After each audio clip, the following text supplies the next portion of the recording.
Open చేస్తే ఈ కథ ఆస్ట్రేలియాలో చుట్టూ అడవుల మధ్య ఉన్న ఒక చిన్న టౌన్ లో మొదలవుతుంది. నిశ్శబ్దమైన ఈ అడవిలో ఒక టెంట్ కెమెరా దగ్గరికి తీసుకువెళ్తే అందులో ఇద్దరు కడుపులోని పేగులన్నీ బయటకొచ్చి రక్తంలో తడిచిపోయి చాలా క్రూరమైన రీతిలో చనిపోయి ఉంటారు. దీనికి కారణం ఒక క్యాంగరు, మామూలు క్యాంగరు కాదంటో జాంబీ క్యాంగరు.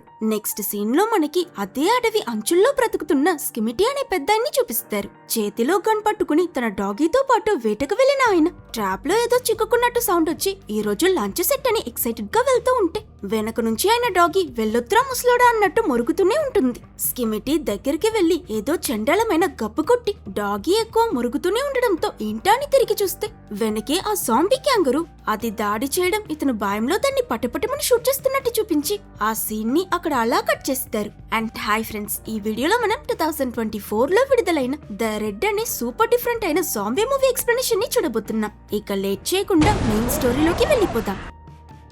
ఈ అందమైన అడవుల్లో ఒక మైనింగ్ కంపెనీ మొదలై వాళ్ళు వాళ్ళ వేస్టేజ్ మొత్తం అక్కడ నదుల్లో కలిపేయడంతో నీళ్లు మొత్తం కలుషితమైపోతాయి. మనుషులకైతే బోట్ పెట్టి వాటర్ ఎట్టి పరిస్థితుల్లోనూ తాగొద్దని వార్నింగ్ ఇచ్చేశారు. కానీ ఆ ఫారెస్ట్ లో తిరిగే జంతువులకి ఈ విషయం తెలిసేదెలా? అలా తెలియక ఈ పొల్యూట్ అయిన నీళ్లు తాగి ఈ క్యాంగరూ జాంబీగా మ్యూటేట్ అయిపోయింది. ఈ ప్రమాదం గురించి కొంచెం కూడా ఐడియా లేని ఆ టౌన్ ప్రజలు ఎప్పట్లా వాళ్ళ డేని స్టార్ట్ చేస్తారు. ఇటు పోలీస్ కార్ లో వెళ్తున్న ఈ లేడీ ఆఫీసర్ పేరు మ్యాడీ. ఈ సినిమా హీరోయిన్. అలాగే ఈ టౌన్ లో ఉన్న ఒకే ఒక్క పోలీస్.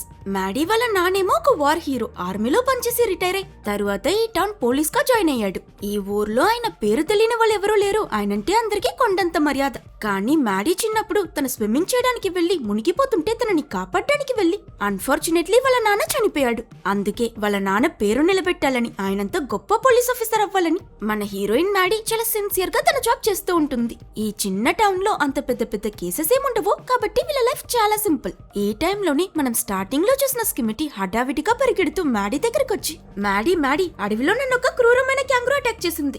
అది మామూలు జంతువు కాదమ్మో, దెయ్యం పట్టిన క్యాంగరూ అనుకుంటా. నేను దాన్ని పాయింట్ బ్లాంక్ లో షూట్ చేశాక కూడా దానికేం కాలేదు. డెఫినెట్లీ ఏదో టీం అని. మన టౌనే పెద్ద ప్రమాదంలో ఉన్నట్టుంది. అందరి ప్రాణాలు కాపాడాలంటే మనం త్వరగా ఏదైనా చేయాలి. కనిపించే వాళ్ళందరినీ చీల్చి చెండాడిసేలా ఉంది. అందుకే నేను దానికి రిప్పి అని పేరు పెట్టానని ఊపిరొదలకుండా మాట్లాడుతూనే వెళ్తాడు. కానీ దెయ్యం పట్టిన క్యాంగరూ అంటే అసలు ఎవరైనా నమ్ముతారా? మ్యాడీ కూడా నమ్మదు. ఓకే తాగొచ్చవా ఏంటని హీరోయిన్ అన్నందుకు స్కిమిటీ, అయ్యో కాదు, నేను నిజమే చెప్తున్నా, నా కుక్క రాల్ఫీ కూడా ఆ అడవిలోనే తప్పిపోయింది. బహుశా మాన్స్టరే నా బుజ్జికొండని ఈడ్చుకు వెళ్లిపోయిందో ఏమో. లేదు నేను వాడిని కాపాడాలని అంటూ ఉంటే ఇంతలో వీళ్ళకి ఎదురుగా ఉన్న పబ్ లో నుంచి గొడవ జరుగుతున్నట్టు సౌండ్ వినిపించి స్కిమిటీ ఏదో కదలుతున్నాడని పట్టించుకొని మ్యాడీ అది ఆపడానికి వెళ్లిపోతుంది. ఇక్కడ గొడవ పడుతున్న ఇద్దరు ఆ టౌన్ బయటున్న మైన్ లో పనిచేసే వర్కర్స్. ఈ రోజు ఇద్దరు కొంచెం ఎక్కువే తాగేసి ఉంటారు కాబట్టి వాళ్ళ సూపర్వైజర్ పక్కనే ఉన్నా పట్టించుకోకుండా ఇద్దరు కొట్టుకుంటున్నారు. అండ్ ఇదిగో ఇతనే వాళ్ళ సూపర్వైజర్, పేరు డేవ్. ఆ మైన్ లో వర్కర్స్ అందరికీ ఇతనే ఇన్ఛార్జ్. అండ్ ఈ మూవీలో ఇంకో ఇంపార్టెంట్ అయిన క్యారెక్టర్. ఈ ఇద్దరు తాగుబోతులు కొంచెం ఎక్కువే మాట్లాడడంతో వచ్చిన మ్యాడీ ఇరిటేట్ అయి పోలీస్ ని నా ముందే డ్రింక్ చేసి మీరు డ్రైవింగ్ చేస్తారా అని వాళ్ళ కార్ కీస్ లాక్కుని ఈ రోజు నడుచుకుంటూ ఇంటికి వెళ్ళండి, అప్పుడే మీకు బుద్ధొస్తుందని వాళ్ళని పంపించేస్తుంది. అప్పుడే ఇంతసేపు జరిగిందంతా చూసి నవ్వుకుంటున్న ఆ పబ్ ఓనర్ బయటకొస్తుంది. ఈవిడ పేరు డోనా, మన హీరోయిన్ మ్యాడీ వాళ్ళ ఆంటీ. అండ్ ఆ స్కిమిటీ ఇంకెవరో కాదు, ఈవిడ ఎక్స్ హస్బెండ్ అని తెలుసుకుంటాం. మ్యాడీ ఆమెకి సరదాగా అతను చెప్పిన డిమానిక్ క్యాంగరూ గురించి చెప్తే అది విని నమ్మని అండ్ డోనా కూడా ఇన్ని రోజులు స్కిమిటీ సగం పిచ్చి అనుకున్నా, ఇప్పుడు పూర్తిగా పిచ్చోడైపోయినట్టున్నాడని ఇద్దరు నవ్వుకుంటారు. ఇటు ఆ ఇద్దరు వర్కర్స్ టౌన్ నుంచి బయటికి నడుస్తూ రాత్రి అయిపోతుంది. ఒకరిని ఒకరు ఇద్దరు తిట్టుకుంటూ టీస్ చేసుకుంటూ వెళ్తూ ఉంటే ఈ చీకట్లో సడన్లీ అడవిలోని చిన్న చిన్న జంతువులన్నీ భయపడి గట్టిగా అరుస్తున్నట్టు శబ్దం వినిపిస్తుంది. ఏంటో ఫ్లాష్ కొట్టి చూస్తే బ్రైట్ గా ఏదో జంతువు కళ్ళు కనిపిస్తాయి. హఠాత్తుగా అది చూసి ఒక్క సెకండ్ లో వీళ్ళిద్దరికి గుండాగినంత పనైపోతుంది. ఇదేం జంతువురా అనుకునే లోపే ఆ జాంబీ క్యాంగరూ ముందున్న అతని కాలు పట్టి ఈడ్చుకుని అడవిలోకి తీసుకువెళ్లి అతన్ని అన్యాయంగా చంపేస్తుంది. అది చూసిన ఇతను భయపడి తప్పించుకోవడానికి తిరిగి చూడకుండా అక్కడి నుంచి పరిగెట్టడం మొదలు పెడతాడు. కానీ గెంతుతో వచ్చిన ఆ జాంబీ క్యాంగరూ ఇట్టే ఇతన్ని కూడా పట్టుకుని నరనరాలు పీకి రక్తం చెదిరేలా చంపేస్తుంది.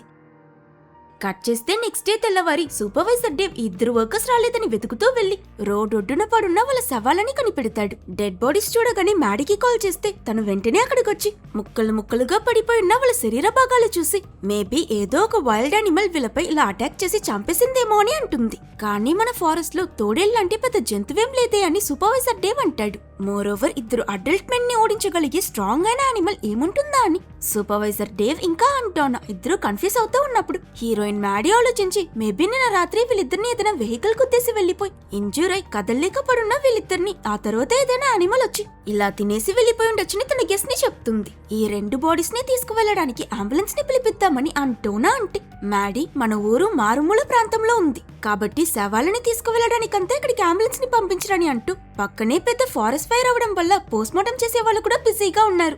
సో దానికి కూడా లేట్ అవుతుందని చెప్తూ ఉన్నప్పుడు అక్కడికి స్కిమిటీ వస్తాడు. ఈ బాడీస్ చూడగానే నేను ముందే చెప్పాగా ఇది ఖచ్చితంగా జాంబీ క్యాంగ్రూ పనే అయి ఉంటుంది. త్వరగా ఏదైనా మార్గం కనిపెట్టకపోతే ఇంకా ఇలాంటి మర్డర్స్ జరిగే అవకాశం చాలా ఉందని చెప్తాడు. కానీ ఇప్పుడు ఎవరూ ఇతన్ని నమ్మరు. డోనా అయితే ఏకంగా నీ పిచ్చి కథలకి సమయం సందర్భం ఏం లేదా, ఇద్దరు మనుషులు వాళ్ళ ప్రాణాలు కోల్పోయారు, నీ స్టూపిడ్ స్టోరీస్ పక్కన పెట్టని తిడుతుంది. ఈ ex husband and wife fight చేయడం చూసిన మ్యాడీ వెంటనే వాళ్ళిద్దరిని ఆపుతూ నువ్వు ఇంత పొద్దున్నే ఇటెక్కడికి వెళ్తున్నావు స్కిమిటీ అని అడుగుతుంది. నా డాగీ ఇంకా దొరకలేదు, దాన్నే వెతుకుతూ వెళ్తున్నానని చెప్తూ స్కిమిటీ సడన్లీ అక్కడ బాడీ పక్కన రక్తంలో ఫుట్ ప్రింట్స్ ఉండడం గమనించి ఇవి క్యాంగ్రూ ట్రాక్ మార్క్స్ లా ఉన్నాయి కదా అని మ్యాడీకి చూపిస్తాడు. కానీ ఇప్పటికీ వాళ్ళు నువ్వు చెప్పినట్టు జాంబీ క్యాంగ్రూస్ ఏముండవు, వదిలే స్కిమిటీ అని అతను ఏం చూపిస్తున్నాడో కూడా సరిగ్గా చూడకుండా వెళ్లిపోమంటారు. నెక్స్ట్ సీన్ లో మ్యాడీ వాళ్ళ టౌన్ లోని ఫ్యూనరల్ హోమ్ కి వెళ్లి పోస్ట్ మార్టం చేసే డాక్టర్ ఫ్రీ అప్ అయ్యేంత వరకు ఇద్దరు వర్కర్స్ బాడీలని ఇక్కడే ఉంచమని ఆ ఫ్యూనరల్ హోమ్ ఓనర్ కి చెప్తుంది. అయినా వాళ్ళ శవాలున్న ఘోరమైన పరిస్థితిని చూసాక ఇంత పెద్ద డామేజ్ ని నార్మల్ వైల్డ్ యానిమల్స్ చేయలేవని ఆ ఓనర్ చెప్తాడు. మ్యాడీ కూడా ఇది మర్డర్ అయ్యిండొచ్చని ఆ డైరెక్షన్ లో ఇన్వెస్టిగేట్ చేసి వాళ్ళ టౌన్ లోని ప్రజలెవరూ ఇది చేసుండే అవకాశం లేదు కాబట్టి బయట నుంచి వచ్చి మైన్స్ లో పనిచేస్తున్న వర్కర్స్ లో క్రిమినల్స్ ఎవరైనా ఉన్నారా అని అనుమానించి సూపర్వైజర్ డేవ్ దగ్గర వాళ్ళ ఫైల్స్ అన్ని చెక్ చేయమని చెప్తుంది. సూపర్వైజర్ డేవ్ కూడా చెక్ చేసి తనకి ఫోన్ లో కొత్తగా వచ్చిన రుబన్ అనే ఎంప్లాయీపై క్రిమినల్ రికార్డ్స్ ఉన్నాయని, మర్డర్ చేసి అతను జైల్ కి వెళ్లాడన్న విషయం చెప్తాడు. సో మ్యాడీ సెకండ్ థాట్ కూడా లేకుండా డైరెక్ట్ గా మైండ్ కి వెళ్లి ఆ కొత్తగా జాయిన్ అయిన వర్కర్ రూబన్ ని సస్పెక్ట్ అని ఎవిడెన్సే లేకపోయినా అనుమానించి ఇంట్రోగేట్ చేయడానికి అరెస్ట్ చేసేస్తుంది. ఇంట్రోగేషన్ కోసం వీడిని అరెస్ట్ చేస్తానని చెప్పిన మైండ్ లో మాత్రం ఇతనే కారణమని ఫిక్స్ అయిపోయిన తను ఆ రోజు రాత్రి ఆ టౌన్ సిటిజన్ ఒక లేడీ మర్డరర్ ని కనిపెట్టారా అని అడిగితే మ్యాడీ ధీమాగా ఎస్ కేసు సాల్వ్ అయిపోయింది, తప్పు చేసిన వాడిని జైల్లో వేసేసాను, మీరు భయపడాల్సిన అవసరమే లేదు, అంతా సేఫే అని చెప్తుంది. యాక్చువల్లీ లేడీ కొడుకు ఒక అథ్లెట్, రోజు ప్రాక్టీస్ కోసం జాగింగ్ కి వెళ్తాడు. మ్యాడీ ఏమో భయపడకుండా ప్రాక్టీస్ చేయి గోల్డ్ గెలవాలని చెప్పి పంపిస్తుంది. పోలీసే ప్రమాదం లేదని చెప్పాక ఏ ప్రాబ్లమూ లేదని ఈ అబ్బాయి కూడా ఆ రోజు రాత్రి ప్రాక్టీస్ కని జాగింగ్ చేస్తూ వెళ్తాడు. అండ్ ఇలా ఆ జాంబీ క్యాంగరూకి నెక్స్ట్ విక్టిమ్ అవుతాడు. మంచులో పరిగెడుతున్న అతనికి అన్ని వైపుల నుంచి ఏదో మృగం అరుస్తూ అతని వెంటే వస్తున్నట్టు అనిపించి ఇతను భయపడి అక్కడి నుంచి పారిపోవడానికి చాలా ప్రయత్నిస్తాడు. సైడ్ లో నుంచి సడన్ ఎంట్రీ ఇచ్చిన ఆ జాంబీ క్యాంగరూ ఒక్క కొరుక్కి అతని చాప్టర్ క్లోజ్ చేసేస్తుంది. అట్ ద సేమ్ టైం మరోవైపు మ్యాడీ వాళ్ళ నాన్న ఫోటో చూస్తూ ఆయన్ని గుర్తు తెచ్చుకుని బాధపడుతూ ఉన్నప్పుడు తనకి ఆ అథ్లెట్ వాళ్ళ అమ్మ కాల్ చేసి జాగింగ్ కని వెళ్లిన నా కొడుకు ఇంకా తిరిగి రాలేదు, వాడెప్పుడు ఇంత లేట్ చేయడు, నాకు భయమేస్తుందని హెల్ప్ అడుగుతుంది. అది విన్న మ్యాడీ వెంటనే ఇదిగో నేను వస్తున్నానని కార్ తీసుకుని అక్కడికి రీచ్ అయ్యేసరికల్లా ఆ లేడీ చనిపోయినా తన కొడుకు శవాన్ని కనిపెట్టి అతని బాడీని గట్టిగా పట్టుకుని గుండె పగిలేలా ఏడుస్తూ ఉంటుంది. ఇది చూసిన మ్యాడీకి కూడా బాధ కలిగి తన కళ్ళల్లో నుంచి నీళ్లు కారుతుంటాయి. తాను ఆ లేడీని ఓదార్చడానికి దగ్గరికి వెళ్తే ఆమె ఏడుస్తూ మర్డరర్ జైల్లో ఉన్నాడు, ఏ ప్రమాదమూ లేదని చెప్పావు కదా మ్యాడీ అని అంటుంది. అది విన్న మ్యాడీ ఒక రకంగా ఆమె కొడుకు చావుకి తనే కారణమని చాలా గిల్టీగా ఫీల్ అవుతుంది. నెక్స్ట్ సీన్ లో మ్యాడీ ఏడవడం చూసిన అంటోనా ఇది నీ తప్పు కాదని తనని కామ్ చేస్తూ మేబీ స్కిమిటీ చెప్పిన కథలో ఇంతో కొంత నిజం ఉండొచ్చు, అతను ఫారెస్ట్ లో నిజంగానే ఏదైనా జంతువుని చూసుంటాడు కానీ భయంలో ఎగ్జాజరేట్ చేసి మనకి చెప్పాడేమో, ఛాన్స్ ఉందని తను క్యాషువల్ గా అంటే మ్యాడీ ఇక్కడే తనకి ఒక ట్విస్ట్ ఇస్తుంది. ఛాన్స్ ఏం కర్మ, నాకెందుకు స్కిమిటీ చెప్పిందే నిజమనిపిస్తుంది. చనిపోయిన ఈ అథ్లెట్ శవం దగ్గర నేను కొన్ని ట్రాక్ మార్క్స్ చూశాను, అవి ఇంకేంటో కాదు క్యాంగ్రూ ఫుట్ ప్రింట్స్. నేను స్కిమిటీతో మాట్లాడాలని ఆ రోజు రాత్రికి రాత్రే అతన్ని కలవడానికి వెళ్తుంది. తానిలా సడన్ గా రావడం చూసిన స్కిమిటీకి ఇంకో మర్డర్ జరిగిందని ఇట్టే అర్థమైపోతుంది. మ్యాడీ అతనికి ఆ అథ్లెట్ చనిపోవడం గురించి చెప్పి మీరు ఆ ఫారెస్ట్ లో ఏం చూసారో నాకు మొత్తం చెప్పండి అని అడుగుతుంది. మ్యాడీ ఫ్రస్ట్రేటెడ్ గా ఉండడం చూసిన స్కిమిటీ తనకి ధైర్యం చెప్తూ ఇప్పటికీ అదొక జాంబీ క్యాంగ్రూ అనే చెప్పడంతో హీరోయిన్ మ్యాడీ అయితే రేపు ఉదయం మనం ఒక టీం అరేంజ్ చేసి ఫారెస్ట్ లో జంతువుని వేటాడడానికి వెళ్దామనగాని స్కిమిటీ కూడా వాళ్ళతో పాటు వెళ్తానని డిసైడ్ అవుతాడు. ఆ నెక్స్ట్ డే తెల్లవారి సూపర్వైజర్ డేవ్ మైండ్ లో పనిచేసే ఇద్దరు కుర్రాళ్ళు ఒక అమ్మాయి ముగ్గురిని తీసుకుని గన్స్ తో ఫుల్ గా ఎక్కిపోయి వస్తాడు. వెనకే స్కిమిటీ ఇంకా మ్యాడీకి హెల్ప్ చేయడానికని వాళ్ళ ఆన్ టోనా కూడా వస్తుంది. మ్యాడీ సూపర్వైజర్ డేవ్ దగ్గర యాక్చువల్లీ మీరు రావాల్సిన అవసరం లేదు డేవ్, వయసులో పెద్దయిన కదా, అందుకే రిస్క్ ఎందుకు, సరిపోయే మందున్నారని అంటే ఆయన ఆల్రెడీ మైండ్ లో పనిచేసి ఇద్దరిని కోల్పోయాను, వీళ్ళ ముగ్గురికి ఆ పరిస్థితి రాకూడదు, అందుకే సేఫ్టీకి వస్తున్నానని చెప్తాడు. సో సూపర్వైజర్ డేవ్ అతనితో ముగ్గురు, మన హీరోయిన్ మ్యాడీ అండ్ డోనా ఇంకా స్కిమిటీ మొత్తం 7 కలిసి 2 గ్రూప్స్ గా విడిపోయి అడవిలో ఆ జాంబీ క్యాంగ్రోని వెతకడం మొదలు పెడతారు. వేరే వేరే డైరెక్షన్ లో వెళ్లి ఆ రోజంతా ఎంత వెతికినా వీళ్ళకసలు ఆ జాంబీ క్యాంగ్రో ఆచూకీ కూడా దొరకదు. సరే ఇదే లాస్ట్ స్టాప్, ఇక్కడేం కనిపించకపోతే ఈ రోజుటికి ఇక్కడితో ఆపుకుందామని మ్యాడీ చెప్పి స్టార్టింగ్ లో మనం చూసిన ఆ క్యాంపింగ్ ఏరియా వైపుగా వెళ్తారు. ఈ టైంలోనే వాళ్ళకి ఆ డైరెక్షన్ లో ఏదో పరిగెడుతున్నట్టు అనిపించి వెంటనే స్కెమిటీ ఇంకా అంటోనా చేతిలో గన్స్ పట్టుకుని అదేంటో చూడటానికి వెళ్తూ ఉంటే మన హీరోయిన్ మ్యాడీ మాత్రం అక్కడ టెంట్ చూసి ఇదేంటిదని దగ్గరికి వెళ్తుంది. అండ్ సర్ప్రైజింగ్లీ ఇందులో ఉండాల్సిన ఆ 2 శవాలు కనిపించవు. మ్యాడీకి లోపలున్న ఆ రక్తం చేతి గుర్తులో చూసి ఇక్కడ పెద్దగా ఏదో జరిగిందని రియలైజేషన్ వస్తుంది. మరోవైపు జీప్ లో వెళ్లిన డేవ్ ఇంకా అతని టీం మెంబర్స్ చీకటి పడిపోయిందని తిరిగి వెళ్లడానికి సిద్ధపడి డ్రైవ్ చేస్తూ వెళ్తూ ఉండగా వాళ్ళలో ఒక అతను సైడ్ లో ఏదో కదలడం చూసి బండాపమంటాడు. సరే అని వీళ్ళ 4 దిగి దగ్గరికి వెళ్లి చూస్తే అక్కడ గోళగాయం తగిలి కడుపులో పెద్ద హోల్ పడి చాలా వైలెంట్ గా చనిపోయి పడున్న ఒక ఆవు కనిపిస్తుంది. వీళ్ళు సరిగ్గా ఫ్లాష్ కొట్టి చూస్తే ఆ ఆవు ఎముకలు విరిగి కడుపులో పేగులు కూడా ఉండవు, ఏదో జంతువు మొత్తం తినేసుంటుంది. దాని ఈ దారుణమైన పరిస్థితి చూసి వీళ్ళకి చేతులు కాళ్ళు ఉనికిపోతాయి. అండ్ ఇది కొంచెం సేపటికి ముందు కదలడం చూసానని వాళ్ళలో ఒక అతను చెప్తే ఇది ఎప్పుడో చనిపోయిందని ఎవ్వరూ నమ్మరు. సూపర్వైజర్ డేవ్ వీళ్ళందరినీ సౌండ్ చేయకుండా ఒక్కో డైరెక్షన్ లోకి వెళ్లి దగ్గరలో ఏమైనా ఉందా అని చూసి రమ్మంటాడు. ప్రమాదంలో చిక్కుకుంటే అరవండి, మిగతా వాళ్ళు మీ దగ్గరికి వెంటనే వచ్చేస్తారని ఇతను ఇక్కడున్న వాళ్ళకి ఇన్స్ట్రక్షన్స్ చెప్పి పంపిస్తే మరోవైపు క్యాంపింగ్ ఏరియా దగ్గరున్న మ్యాడీ వాళ్ళ గ్రూప్ ఆ పొల్యూట్ అయిన నది దగ్గరికి చేరుకుంటారు. దాని దగ్గరికి వెళ్ళగానే ఆ కంపకి స్కిమిటీ దీని స్మెల్ అచ్చం ఆ జాంబీ క్యాంగ్రూ స్మెల్ అనే ఉందని అంటాడు.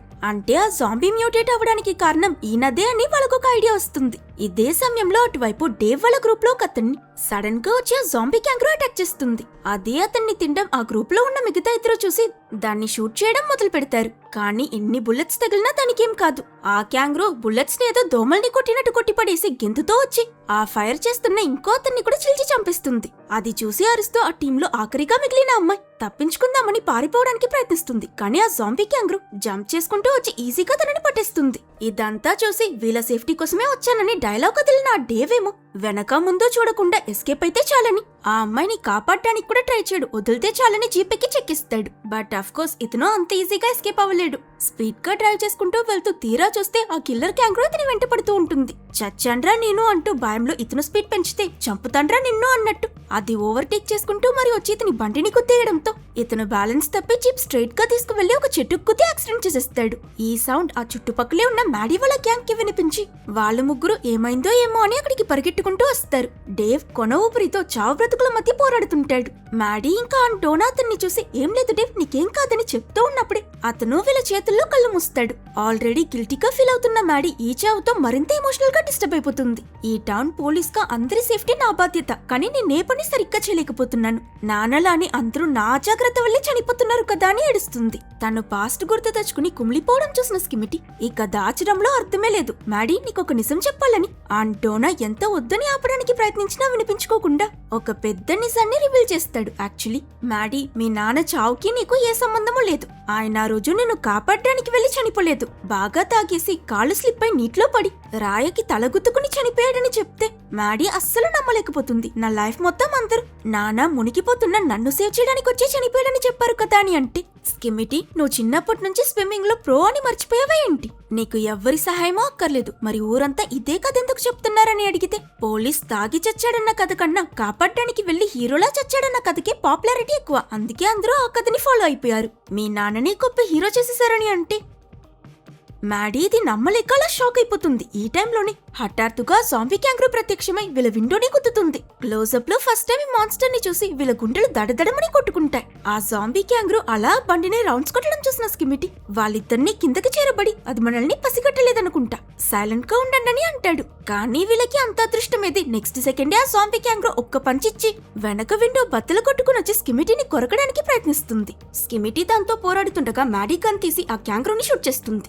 ఆ ఫోర్స్ కి అది స్కిమిటీని వదిలి వెనక్కి వెళ్లిన ఈ గ్యాప్ లో మ్యాడీ యాక్సిలరేటర్ కొట్టి బండి వేగంగా ముందుకు నడుపుతూ తీసుకువెళ్తుంది. వెళ్ళిపోతున్నారు, అలా వెళ్ళిపోవచ్చుగా, కానీ లేదు. ఇక్కడే ఈ అమ్మాయి బుర్రలో ఒక బుర్రలేని ఐడియా వచ్చి ఆ జాంబీ క్యాంగరూని కారెక్కించి చంపేస్తానని యూటర్న్ కొట్టి ఫుల్ స్పీడ్ లో స్వయంగా వెళ్తూ ఉంటే దీనిలా జాంబీకి బుర్రలేదా ఏంటి, నైస్ గా సైడ్ కి తప్పుకుంటుంది. ఆఖరికి లడ్డు తిందామని వెళ్లి మన్ను తిన్నట్టు మ్యాడీ బండి కంట్రోల్ చేయలేక తీసుకువెళ్లి యాక్సిడెంట్ చేసేస్తుంది. ఇలా ఫైనలీ బండా కాక ముగ్గురు బయటకొస్తే స్కిమిటీ నీ నా జంతువు మన వెనకే వచ్చిందేంటో చూసొస్తానని చెప్పి వెళ్తాడు.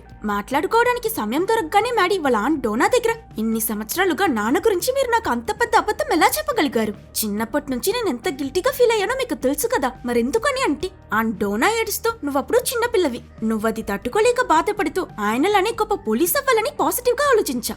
ఆ సమయంలో నిజం చెప్పి నిన్ను ఇంకా కష్టపెట్టడానికి బదులు మీ నాన్న హీరో అని నువ్వు గర్వపడటమే మంచిదనిపించింది. ఐఎమ్ సారీ మ్యాడీ అని చెప్తుంది. ఆమె పక్క న్యాయమార్థం చేసుకున్న మ్యాడీ కూడా ఏం చెప్పలేక ఆమెని హక్ చేసుకుంటుంది. ఇంతలో వెళ్ళిన స్కిమిటీ తిరిగొచ్చి ఆ జాంబీ ఆచూకీ ఏం లేదని చెప్తాడు. అది విన్న మ్యాడీ వెంటనే మన ముందు టౌన్ లో ఉన్న వాళ్ళకి ప్రమాదం గురించి చెప్పాలి, అలాగే మనకి సపోర్ట్ గా బ్యాకప్ కూడా పిలిపించాలని అంటుంది. సో వీళ్ళు ముగ్గురు స్కిమిటీ ఈ అడవి అంచుల్లోనే బ్రతుకుతున్నాడని చెప్పా కదా, సో దగ్గరగా ఉంటుందని అతని ఇంటికి వెళ్తారు. కానీ అక్కడ చూస్తే కరెంట్ ఉండదు, జనరేటర్ బయట ఉందని అతను చెప్పడంతో వేరే దారి లేక మ్యాడీ సైలెంట్ గా దాగుని బయటకు వెళ్లి జనరేటర్ ఆన్ చేయడానికి బయలుదేరుతుంది. తను బయట ప్రాణాలు రిస్క్ లో పెడుతుంటే లోపల ఈ ఎక్స్ హస్బెండ్ అండ్ వైఫ్ ఉన్నారే, వాళ్ళు ఇన్ని సంవత్సరాల తర్వాత ఒంటరిగా మాట్లాడుకోవడానికి టైం దొరకగానే నేనిప్పటికీ నిన్నే ప్రేమిస్తున్నా, అసలు మనం విడిపోయిండకూడదని మనసులోని మాట చెప్పుకుని ప్యాచప్ అయిపోతారు. బయటకు వెళ్లిన మ్యాడీ పాకురుతూ డేకురుతూ ఎలాగో జనరేటర్ ని రీచ్ అవుతుంది. తను సరిగ్గా ఆ జనరేటర్ ని ఆన్ చేస్తుందన్న సమయానికి సడన్లీ ముందు నుంచి కుక్కారిచే సౌండ్ వినిపించి ఏంటా చూడటానికి వెళ్తే తప్పిపోయిన స్కిమిటీ డాగ్ రాల్ఫీ తిరిగొచ్చేస్తుంది. ఫైనలీ ఒక గుడ్ న్యూస్ అని దాన్ని హ్యాపీగా హక్ చేసుకున్న మ్యాడీ జనరేటర్ ఆన్ చేయగానే అటు స్కిమిటీ ఇంటికి పవర్ వస్తుంది. వెంటనే అంటోనా రేడియో ఆన్ చేసి బయట నుంచి బ్యాకప్ పోలీస్ సపోర్ట్ అడుగుతుంది. వాళ్ళు కూడా వెహికల్స్ పంపిస్తున్నామని చెప్తారు. నెక్స్ట్ తన పబ్ ని కాంటాక్ట్ అయి ఊర్లో ఉన్న వాళ్ళకి విషయం తెలియపరచాలనుకుంటే అక్కడ నుంచి ఎవరూ రెస్పాండ్ అవ్వరు. ఈ టైంలో బయటున్న ఒక మేక భయంలో గట్టిగా అరవడం వినిపించిన మ్యాడీకి ఈ చేంజ్ తోనే ఆ క్యాంగరూ దగ్గరకొచ్చేసిందన్న విషయం అర్థమైపోతుంది. టైం లేదని టెన్షన్ గా స్కిమిటీ ఇంకా డోనాని పిలిచి వీళ్ళు ముగ్గురు వాళ్ళ డాగీతో కలిసి బండి ఎక్కుతున్న సమయంలో ఆ జాంబీ క్యాంగరూ చేసిచ్చి వీళ్ళని రీచ్ అయిపోతుంది. మ్యాడీ జస్ట్ మిస్ లో దాని నుంచి ఎస్కేప్ అయి బండి బయలుదేరగాని గన్నెత్తి ఆ క్యాంగరూని షూట్ చేయడం మొదలు పెడుతుంది. బుల్లెట్లు తగిలి ఈ మాన్స్టర్ వెనక్కి తగ్గిపోవడంతో అది చావదు, కానీ వీలైతే ప్రస్తుతానికి తన దగ్గర నుంచి తప్పించుకుంటారు. అక్కడి నుంచి ఎక్కడా ఆగకుండా స్ట్రెయిట్ గా బండిని ఊరు మధ్యలో ఉన్న పబ్ కి తీసుకువెళ్తారు. బయట ప్రమాదం ముంచుకొస్తుందన్న విషయం తెలియని ప్రజలు ఇక్కడ హ్యాపీగా గేమ్స్ ఆడుతూ మందు తాగుతూ ఎంజాయ్ చేస్తూ ఉంటారు. ఈ టైంలోనే మ్యాడీ అండ్ డోనా ఇంకా స్కిమిటీ ముగ్గురు రథంలో తడిచిపోయి రావడం చూసి సర్ప్రైజ్ అయినా అక్కడ వాళ్ళకి ఏం అర్థం కాదు. మ్యాడీ షార్ట్ అండ్ స్వీట్ గా అడవిలో ఒక జాంబీ క్యాంగరూ తిరుగుతుందని, అది ఆల్మోస్ట్ ఇప్పటికీ ఇంచుమించు ఒక 10 మందిని చంపేసింది.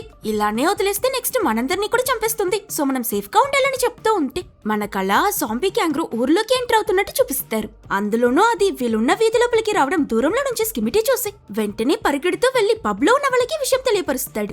సీరియస్నెస్ అర్థం చేసుకుని అక్కడున్న వాళ్ళందరూ కలిసి లోపలికి వెళ్లి తలుపులు క్లోజ్ చేసి దానికి అడ్డుగా టేబుల్స్ చైర్స్ అని దొరికినవన్నీ తోసుకొచ్చి పెడతారు. వీళ్ళిక్కడ దాన్ని ఆపడం ఎలా అని భయంలో పిచ్చెక్కిపోతూ ఉంటే సరిగ్గా అదే సమయానికి వీళ్ళు పిలిపించిన బ్యాకప్ పోలీస్ వెహికల్ వస్తుంది.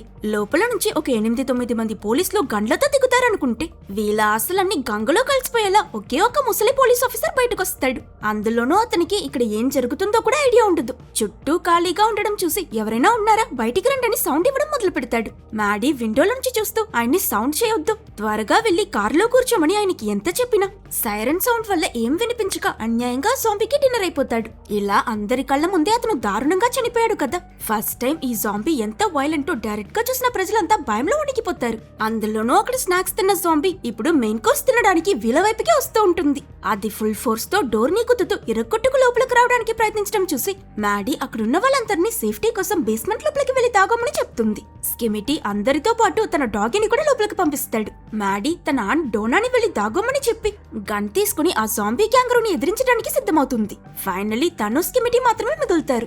వీళ్ళు ఆ క్యాంగరూని లోపలికి రానివ్వకుండా డోర్ ని ఇటువైపు నుంచి తోస్తూ ఆఖరికి అది పుష్ చేసే ఫోర్స్ ని తట్టుకోలేక ఎగిరి వెళ్లి పడతారు. మొత్తం అడ్డులన్నీ తొలగించుకుని ఆ జాంబీ క్యాంగరూ ఆక్రోషంగా లోపలికి వస్తుంది. వీళ్ళిద్దరూ అండ్ డోనా పక్కనే కౌంటర్ వెనక వెళ్లి దాగుంటారు. కానీ దురదృష్టం ఏంటంటే సరిగ్గా ఈ సమయంలోనే బేస్మెంట్ లో దాగునున్న స్కిమిటీ డాగి అరిచి గ్యాంగ్రోని వాళ్ళ వైపుకి అట్రాక్ట్ చేసేస్తుంది. ఇది బై ఛాన్స్ బేస్మెంట్ కి వెళ్తే అక్కడున్న వాళ్ళందరూ చనిపోతారు కాబట్టి ఇక భయపడటంలో అర్థమే లేదని మ్యాడీ ధైర్యం తెచ్చుకుని స్ట్రైట్ గా బయటకు వెళ్లి ఆ మాన్స్టర్ ని షూట్ చేస్తూ దాన్ని డిస్ట్రాక్ట్ చేసేస్తుంది. ఇప్పుడు ఈ జాంబీ తన వైపుకి తిరగగాని మ్యాడీ షూట్ చేసిన బుల్లెట్ లో ఒకటి స్ట్రైట్ గా దాని కళ్ళుకు తగిలి ఆ కన్ను బయటికి వేలాడిపోయి బాగా ఆక్రోశమై అరుస్తూ మ్యాడీని చంపేలా వెళ్తే అంటోనా పక్క నుంచి వచ్చి బెల్ కొడుతూ దాని దృష్టి మళ్ళీ మళ్ళిస్తుంది. ఈ టైంలో స్కిమిటీ గోడ మీద ఉన్న ఒక పెద్ద కొట్టెలి తీసి మ్యాడీకి పాస్ చేస్తాడు. అది క్యాచ్ చేసిన తను ఈ జాంబీ గ్యాంగ్ దగ్గరికి రాగానే అస్సలు గ్యాప్ ఇవ్వకుండా దాన్ని కసకసా నరికి తలవేరు చేసి చంపేస్తుంది. ఫైనలీ దీన్ని చంపేశామని వీళ్ళు ముగ్గురు రిలాక్స్ అయి హక్ చేసుకుంటూ ఉన్నప్పుడు ప్రమాదం పోయిందని బేస్మెంట్ లో దాగునున్న ప్రజలంతా కూడా బయటకొస్తారు. ఎలాగో హ్యాపీ ఎండింగే కదా అని మనం సంతోషపడితే ఇక్కడే ఇంకో ట్విస్ట్. నెక్స్ట్ డే ఉదయం మ్యాడీ ఒక అతన్ని మర్డరర్ అని జైల్లో వేసింది కదా, అతనికి బయట అన్ని డైరెక్షన్ల నుంచి ప్రజల అరుపులు వినిపిస్తాయి. ఎందుకు భయపడుతున్నారో తెలియదు, ఏం జరుగుతుందో అర్థం కాదు. ఏంటా చూస్తే ఫ్యూనరల్ హోమ్ లో ఈ జాంబీ గ్యాంగ్ చంపిన ఆ ఇద్దరు మైన్ వర్కర్స్ బాడీ ఇన్ఫెక్ట్ అయి చనిపోయారనుకున్న వాళ్ళు కూడా జాంబీస్ గా లేస్తారు. స్టార్టింగ్ లో మనం క్యాంపింగ్ సైట్ టెంట్ లో చూసిన డెడ్ బాడీస్ మ్యాడీ చూసేటప్పటికి మాయమైపోయాయి కదా, అవి కూడా జాంబీస్ గా మారిపోయాయి. ఆ గ్యాంగ్ కొరికిన వాళ్ళంతా కూడా ఇన్ఫెక్ట్ అయి వాళ్ళ ఊరిపై దాడి చేస్తున్నట్టు చూపించి ఈ మూవీని ఏం చేస్తారు. ఒకవేళ మీకు ఈ వీడియో నచ్చితే లైక్ చేసి మన ఛానల్ ని సబ్స్క్రైబ్ చేసుకోవడం మర్చిపోకండి. మళ్ళీ ఇంకో వీడియోతో మిమ్మల్ని వచ్చి కలుస్తా. అంతవరకు టేక్ కేర్.